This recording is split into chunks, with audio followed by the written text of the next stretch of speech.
Hello, class, and welcome to week 5 of BUAD 201. Before we begin, I just want to remind you all that this coming Friday we will be meeting in class for our live session.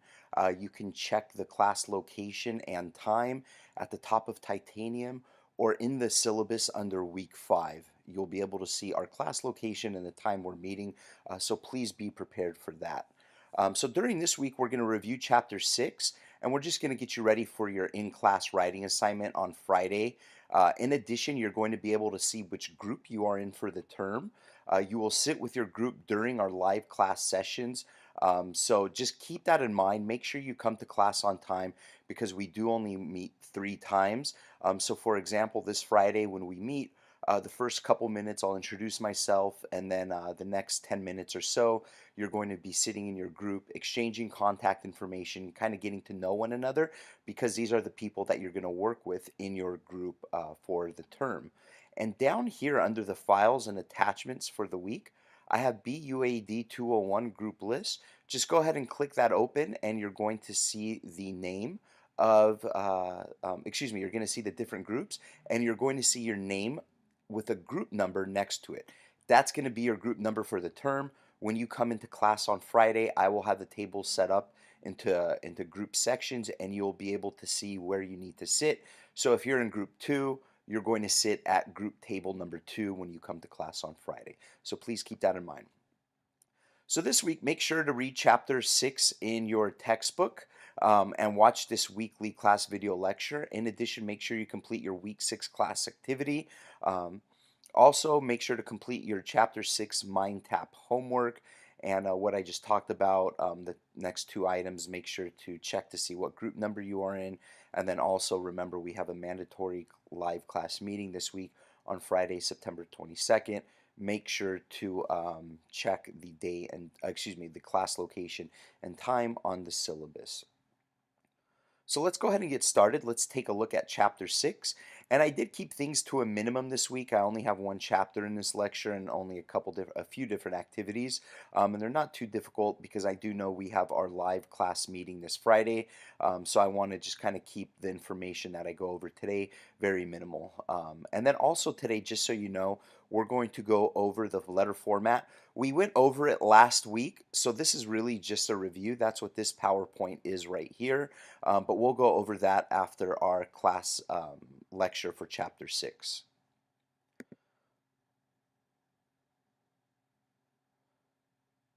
So let's go ahead and open up the chapter 6 lecture.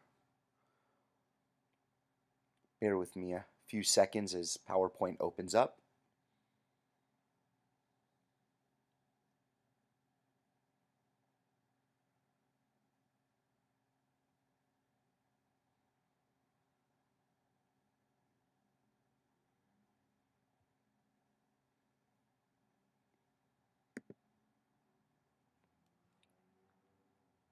So we're going to be going over chapter 6, so make sure to open up your week 5 class activity document and save it to your computer as you complete the activities.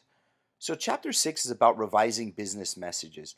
Taking the time to revise. This is where you're going to be applying phase 3 of the writing process, which is proofreading, editing, and revising. Remember, proofreading is an important part of editing just because this is where you're going to be able to find the mistakes that you have in your in-class writing assignment.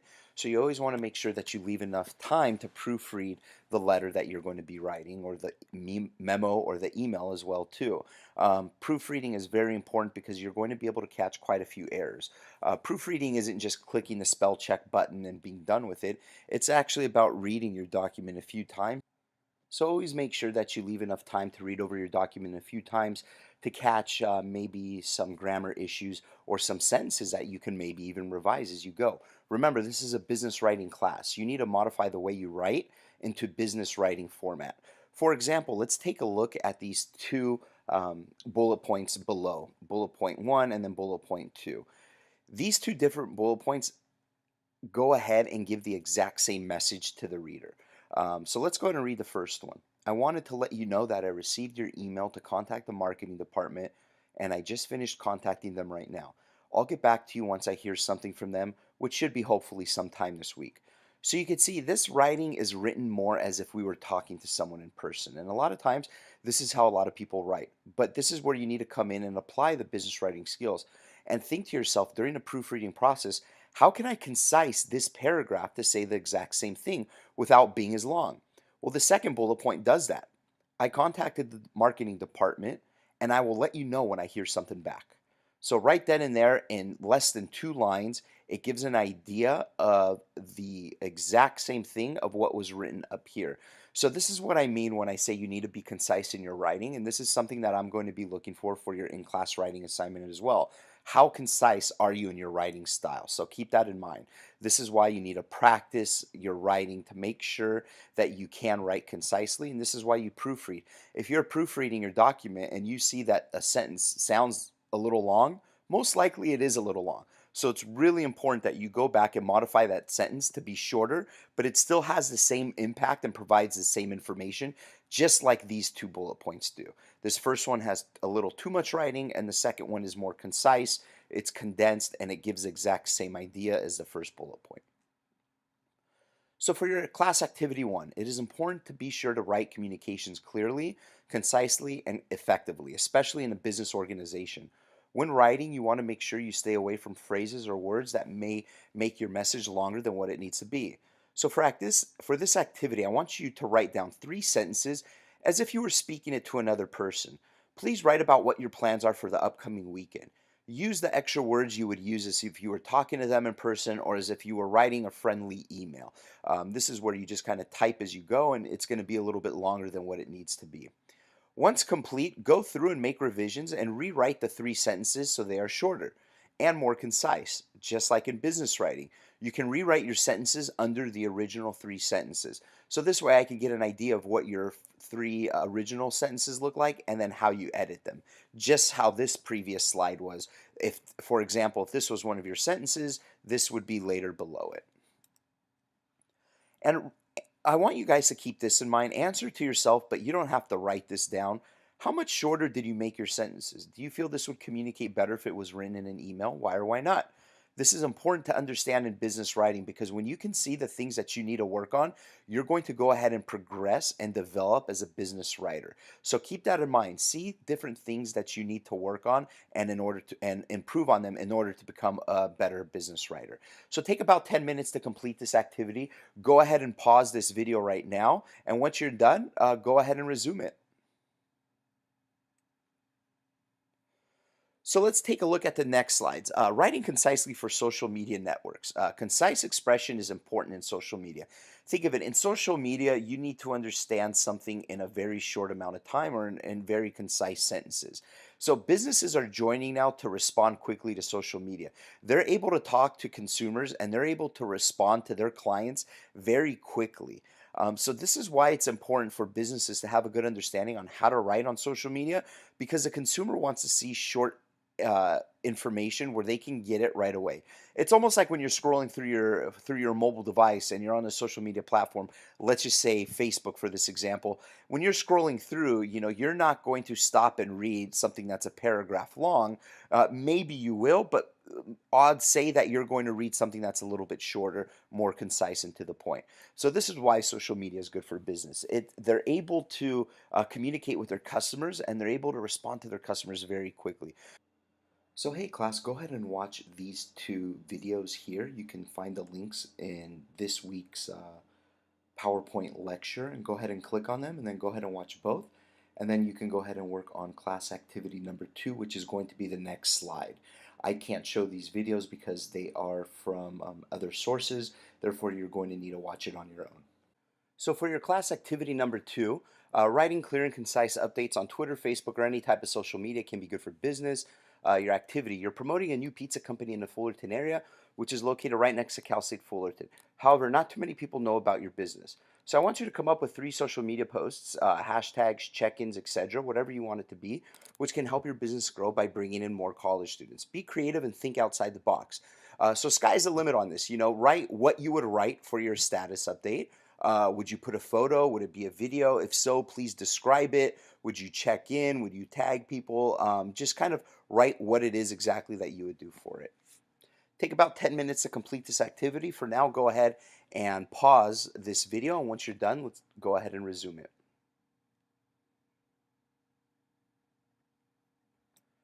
So let's talk a little bit about proofreading complex documents. So long documents always need careful proofreading. Their book talks about, and this is something I like to do, I like to print a copy. So maybe even for your APA research report, print a copy out once you're done.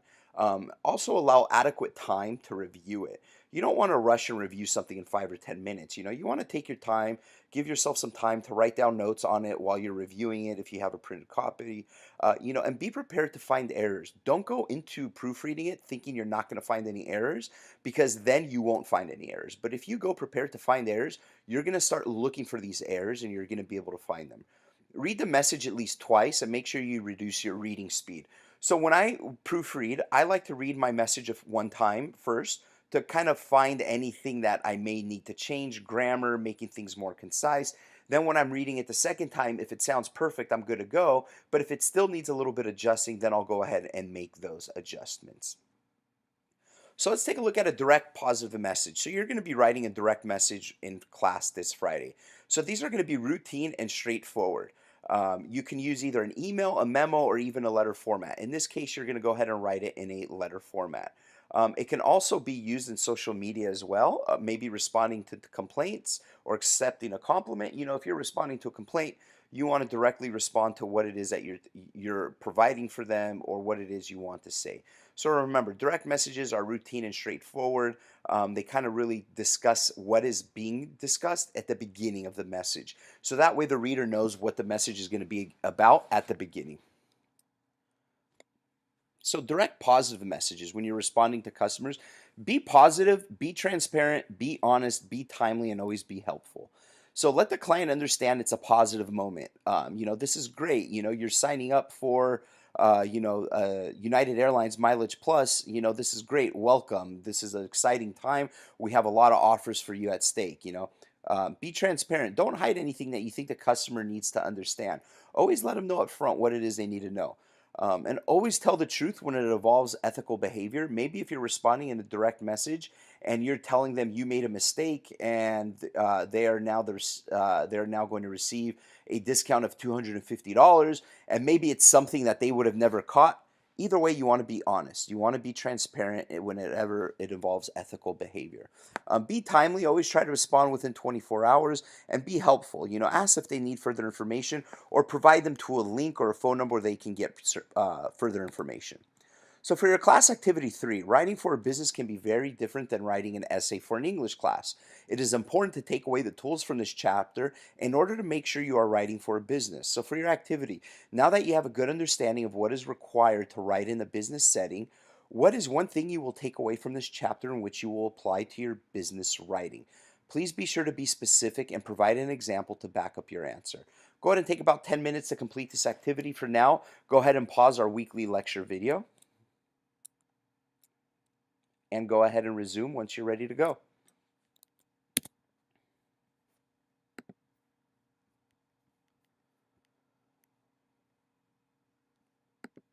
So remember, this Friday we're going to be taking your in-class writing assignment. You are going to be writing a direct message. So please be prepared to write a direct message. We went over the formatting last week, but what I went ahead and done, I went ahead and I made a letter format PowerPoint to help you prepare for the letter of the direct message that you're going to be writing this Friday in our live class. So let's go ahead and take a look over the letter format review. So this is what your book discusses. You need a letterhead, a date line, an inside address, a salutation, a subject line. Make sure to have a subject line, a body, a complimentary close, an organization name, author's name, and a reference initials. These reference initials are not necessary. I don't require them. I'd explain what they are used for, but you don't need to worry about having them when you write in class on Friday. So this was the example we went over last week. This was the United Airlines direct message where students had to complete a direct message talking about welcoming a new member to the Mileage Plus United program. And this is the format. Right away, you can see that they're welcoming them to United Airlines. This is something I went over last week, so please go ahead and review that lecture class video and go to this part and you can, this is where I talk about more detail what is required. But you can see here at the bottom, they have their name, company, contact information, and etc. It's very easy to read. It's very concisely written. There aren't very long paragraphs where I'm going to get lost into them. Everything is to the point and it's easy to understand. So your letter format. So make sure to have all the different sections. This is the date, the salutation, the subject line, etc. Make sure to have everything. And again, the subject line is needed and reference initials are not needed. Provide your own information in the letter, not just what is in the prompt, because that is plagiarism. You don't want to copy and paste from wording that's in the prompt. You can't use case writing, because then that's going to be plagiarism. You need to come up with information on your own. How you're going to write it, you need to write it on your own. Organize your ideas together. This letter should flow. Don't just jump back and forth. Create an outline. This letter really should flow, and understand who's your audience. Is it a boss? Is it a client? Understanding who your audience is going to help you be prepared of what you need to include in your message. If you're writing a message, let's say you're writing an email to your boss, and you work for Disneyland, you're probably not going to write, "Hey boss, did you know Disneyland is the happiest place on earth?"